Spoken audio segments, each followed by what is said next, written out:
All right. My message. Good morning. The title of this message today is Seek First the Queendom. That's translated as kingdom usually in the Bible, but the word Malkuta in Aramaic is actually a feminine gender word, the queendom. So 3 months ago, when I was scheduled to deliver the message, you probably remember, I was trying to do it from my car in a rest stop on the highway and my phone melted down. Sorry, whoops. I learned my lesson, got a new phone. I'm on my computer today. There's Wi-Fi here. So here I am out on an island in a lake, but there's still technology. So since it's been 3 months, I've had the opportunity to reflect on what has changed with me since then. And I've reworked what I was going to share 3 months ago. Back in the month of May, I had been feeling really irritable. I was frustrated with my inner experience of this tinnitus, the ceaseless squealing sound that seemed even louder in my left ear, and distressed, as I'm sure we can all relate, by so much of the violent cruelty being enacted in so many places all around the world. I had lost my usual confidence that all things are working together for good, despite appearances. Though I hadn't forgotten that my true identity is the Christ, I had fallen off to the side and I was not living in that confidence. I was in a state of sort of horrified amazement at the destruction going on around me. So I asked for help to come back to staying in the peace of God. And the synchronicities of the messages that came in were quite startling. I shouldn't be startled. In some, the messages are stay focused in your full commitment to knowing who you are in truth. Stop being distracted by battles, inner and outer. Commit only to knowing the queendom within. Okay. So I've had 3 months since receiving those messages to really focus on diligently practicing those instructions. So while I'm aware, certainly, of the train wrecks in the world, I no longer feel distracted by them. I have been focusing instead on loving God and being grateful for absolutely everything. And the reward has been far greater peace and many moments of being almost forcefully overwhelmed by feeling loved and being in love with everything. You might call it a sudden awareness of the divine perfection that includes everything. Like it happened when I was packing my bag to come up here. Like folding my clothes and putting them in my bag was this ecstatic, joyful experience. I've been reading through A Course of Love with Steve Marable, who many of you know. And if you're not familiar with this course, it's a follow-on to A Course in Miracles, and it was channeled by Mari Perrin. As I was working on letting go of reacting to the world's mess, we read this passage, which I've condensed quite a bit just to make it more digestible. Doing battle, this is Yeshua's voice in this book. Doing battle with the ego has become the preoccupation of many people.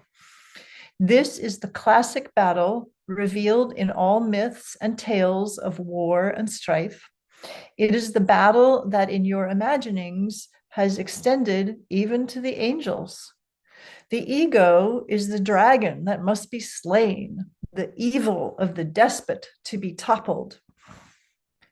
You are called to peace, a peace that begins and ends with ceasing to do battle with the ego. The ego is merely an idea about yourself that you have imagined. It is the untruth that you have given the power to do battle with the truth, with God.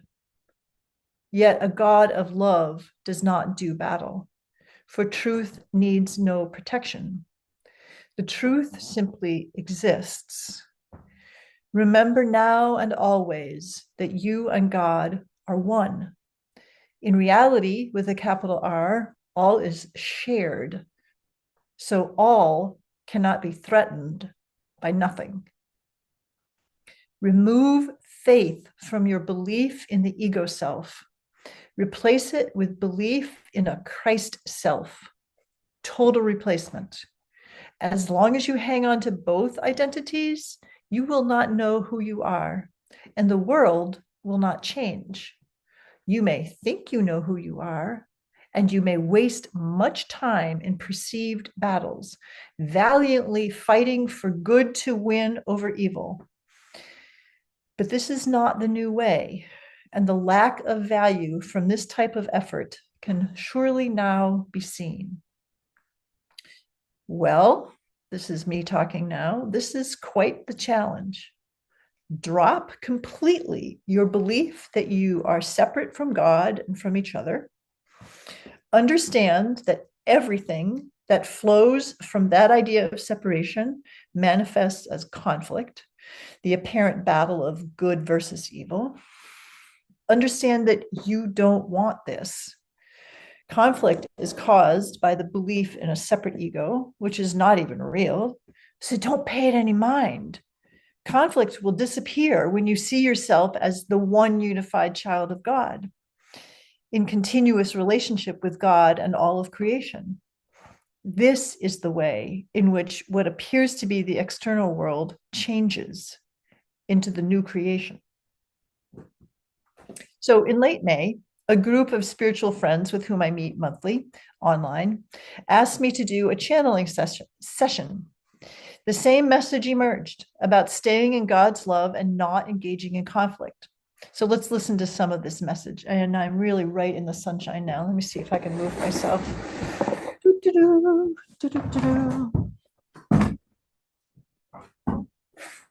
There we go. You can think of the voice speaking through me as the unified Christ consciousness, a universal field of wisdom in which reside all the beings who have attained the state of complete loss of the idea of separation. I'm always deeply grateful for how easy it is for me to access this consciousness, and I know that all of humanity will attain this ease. My wish is that this time comes soon.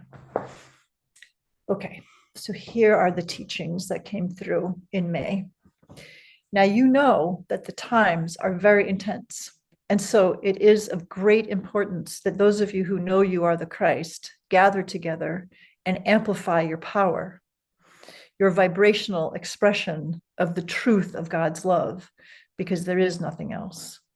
Everything else is simply a shadow across the sun, the central sun, the power of beauty and love and harmony and grace that is God.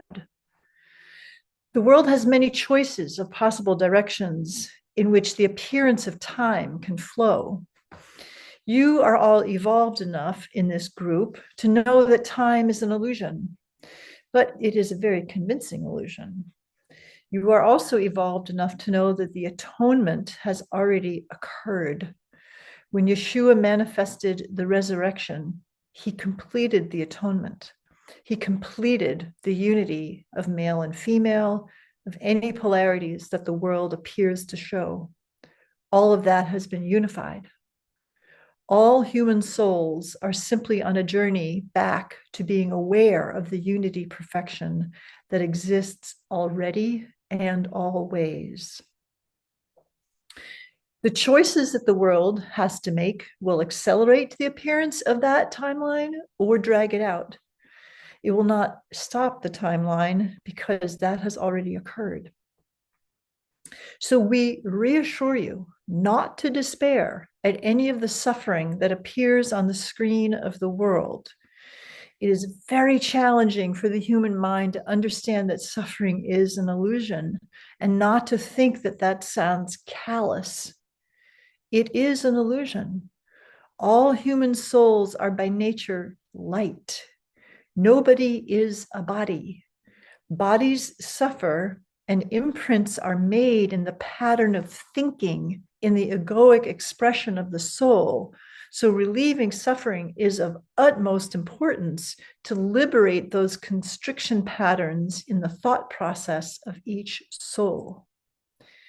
The art of thought is to see the world with compassion, but not resonate with the suffering.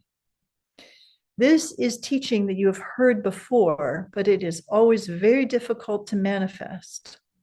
Hold the world in the heart that we all share, knowing that all souls are eternal and cannot be harmed. Beam love and kindness and acceptance and forgiveness so their minds can soften and can receive the love of the angels and the great ones who are always singing to help humanity hear the truth. We always reassure you that each of you is extraordinarily important. You are each an eternal soul who has been manifesting since the beginning of time, which is such a long amount of time that your human mind has no conceptual capacity to understand it. But please know that you are eternal souls. You have never been born, and you can never die.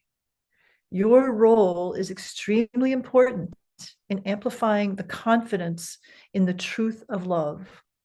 Just as when this group of souls joins together, the power of love is amplified, so too when you send love out into the grid, the network of loving, aware minds, you amplify the power of love in that grid that circles the earth.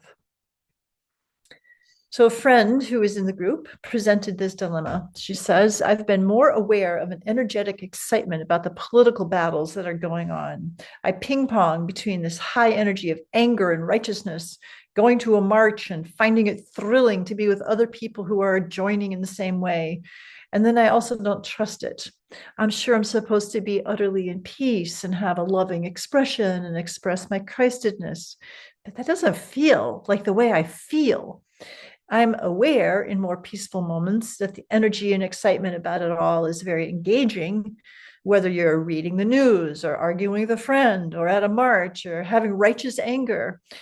I just like a little help in trying to integrate my ping-ponging between being quiet and meditating and then having all this energy, not all of which is negative, though some of it is. Thank you. Here's the response. Thank you for this extremely pertinent and useful question for everyone here. We are going to say something that you know, obviously, which is Yeshua was not a quiet and peaceful man. He was very intense. He said provocative things. He challenged people. He had righteous annoyance with the people who controlled access to God. He was frustrated with their teaching that people didn't have what it takes to come home to God themselves directly. It is okay to express your frustration at the obstacles that are placed in the way of everyone's soul being able to access God directly. That said, Yeshua never lost touch with his true nature. He took time to go back and be alone with God, to be only in that vibration so as not to be distracted. He also had lots of support. So using him as a model, my sister, the way to stay in love is to know that you are always supported by your incarnate friends and your discarnate friends. When you know that, then your purpose shifts. Your purpose for expressing your voice is to help the collective consciousness wake up to the truth of unity. When you are called to participate in voicing your desire for love to manifest on the surface of the world, just take a few moments to make sure that you are aligned with your own Christedness, your own knowledge of the unity of love, and then do whatever you are called to do, but from the place of your awareness of the unity of love. We're going to back up a minute and share what was being given to Laura as she was speaking, which is that all souls are eternal. All the players on the current field have been here before and have been working these issues out over many lifetimes. Those who appear to be evil and selfish and taking actions that are obviously harmful, and there are many obviously harmful actions, they have at times been on the receiving end of that kind of harm, and they are exercising their power to lash back. obviously. This is an egoic ploy that goes nowhere. We are sharing this with you to help you understand the big picture of why these souls might be acting in ways that appear to be so distressed. The answer is they are in distress. What will help you is to hold their souls in love and beam to them your confidence that they can start to wake up. Whether they have an awakening in this lifetime or not, you don't know. But the goal for all souls is to wake up to their true divine nature. We are not telling you anything you don't know. We are encouraging you to beam that thought towards everyone whose behavior you find reprehensible. At the level of the world, their behavior is reprehensible. As Yeshua was annoyed with the religious leaders who were preventing the people from finding their own way home to God, it is perfectly normal that you are annoyed that these leaders are preventing people from finding their way towards health, well-being, and community. That said, my sister, this whole project of control versus trust and unity is moving forward. Humanity has moved farther along that path than it ever has been before. People are more confident to speak out and come forward than they have been in the past in the face of dictator leadership. So your role, and everyone's role, is to keep beaming confidence that we as humanity have the divine right to be sovereign, to be respected, and to respect everyone. Hold that vision of a society in which there is no question that everyone is respected, because it is known that all souls are one soul. We have shared this teaching in the past, that it appears that the child of God is fragmented, but in fact, it is one soul who is the child of God. Hold in your heart the vision of the development of the awareness of the interconnectedness of everything, instead of the egoic competition for more at the expense of other people having less. In the current climate in your country, the intention to create a society in which people's needs are respected is gathering speed. We share this with you to give you confidence and not despair, to help you mitigate your anger and instead focus on creating community. Never lose hope. We remind you the atonement has already happened. The unified field has already been manifested. The more you tune into that truth, the faster humanity's consciousness awakens to that truth. Please do not be discouraged by the state of the world. We started our remarks with that, and we conclude our remarks with, do not let discouragement weigh you down. This appears to be a battle between good and evil. You are the light. Everyone is the light. You know you are the light. Do not forget that you are the light.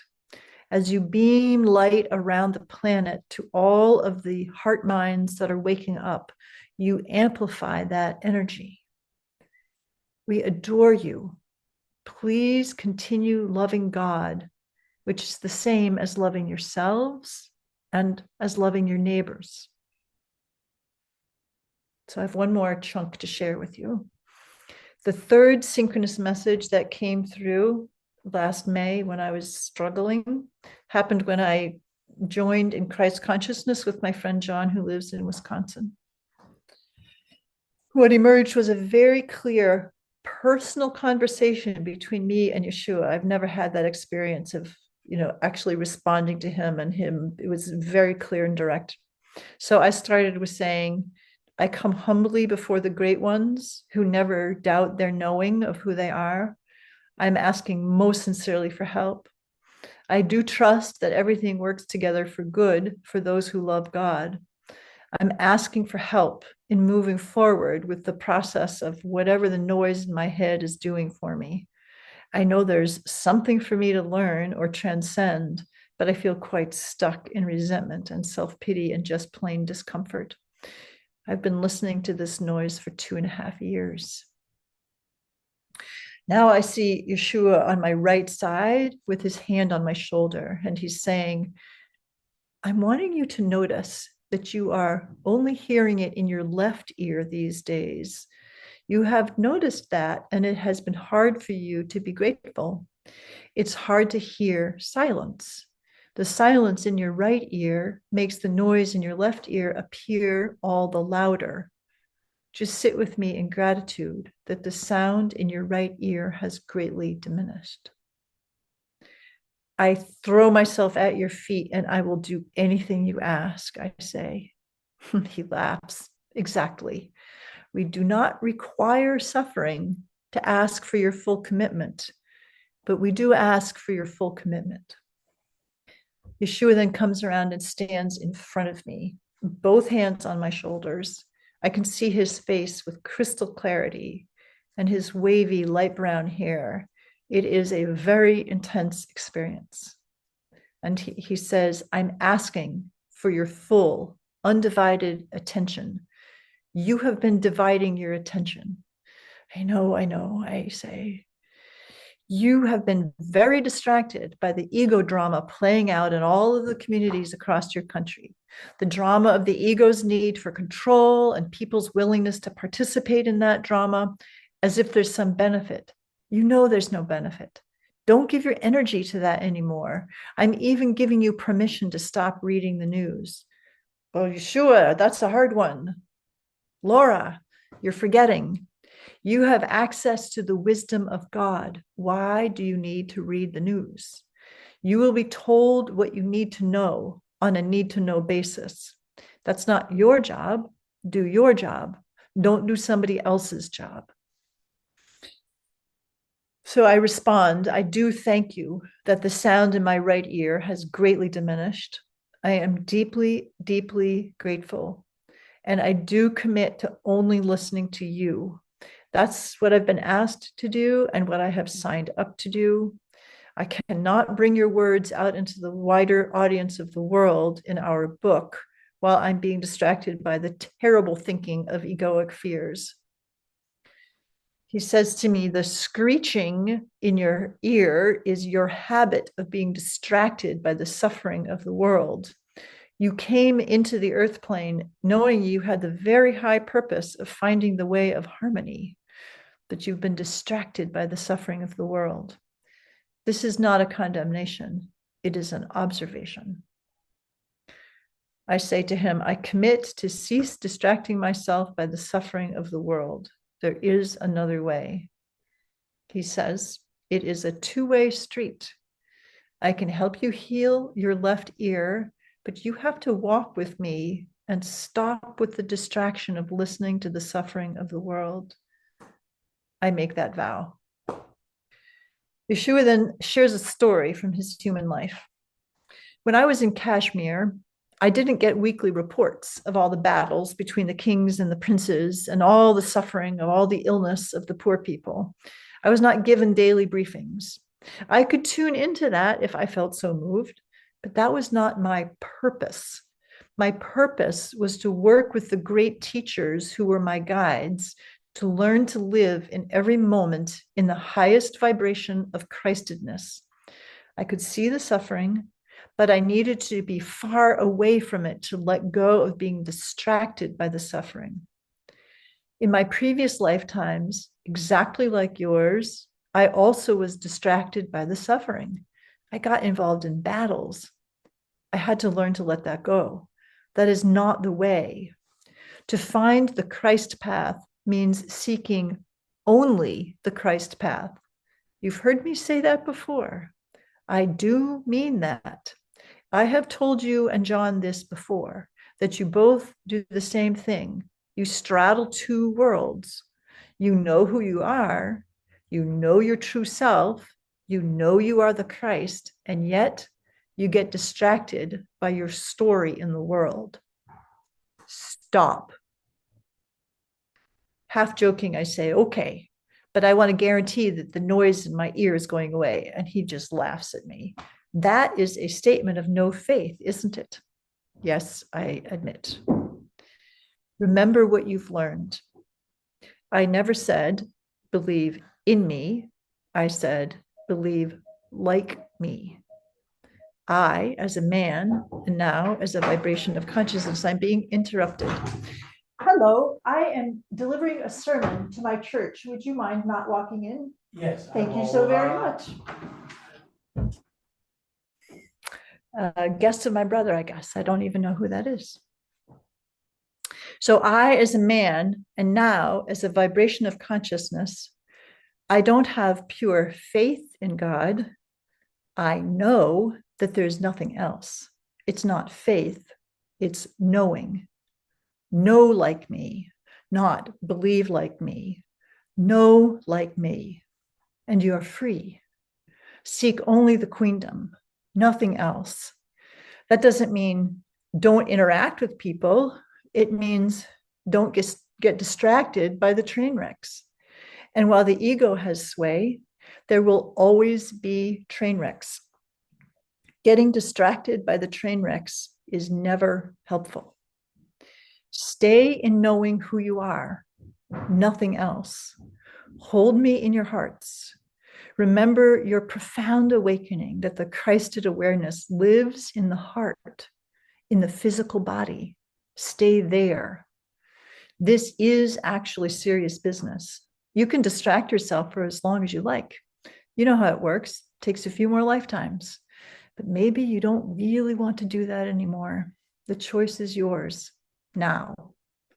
I'm asking you to be born again, fully as the Christ, to trust the process of becoming fully Christed and dropping the mess of the ego that will always be around until you, John, and you, Laura, and today I add all of us here, focus only on the Christ and elevate the consciousness of humanity. Everyone who is focused on this pathway is important. I'm speaking to you. You are important. Do what's asked. To that I respond, absolutely, because there's nothing else that I would rather do. I've been on this path enough to know there's nothing else I would rather do. And I humbly admit, I am an expert at distracting myself. Yes, I am. No more. You are now moving forward rapidly. I am with you. Magdalene is with you. Mother Mary has your back. I'm on your left. Magdalene is on your right. And you are moving rapidly forward. Don't look back. Don't look to the left. Don't look to the right. Don't be distracted. Okay, I agree. Thank you. Thank you. Thank you. Amen. Amen. Amen. Thank you so much, Trevor Laura. That's a long ride from the tractor trailer coming by you, and then you going dead. Back in it was May. Was that May? Yes, I was in a parking lot at the interchange between 24 and whatever the one that goes over to the Cape is. Yeah, and it was hot, and I was trying to park in the shade, and this big truck was also trying to park in the shade, and then my phone melted down, and it was just not happening. It's like, I give up. It was a perfect example of being distracted. Yes. Oh my God. You know, Everything. distracted on steroids. It was. Yeah. Anyway, that was beautiful. Thank you. Thank you.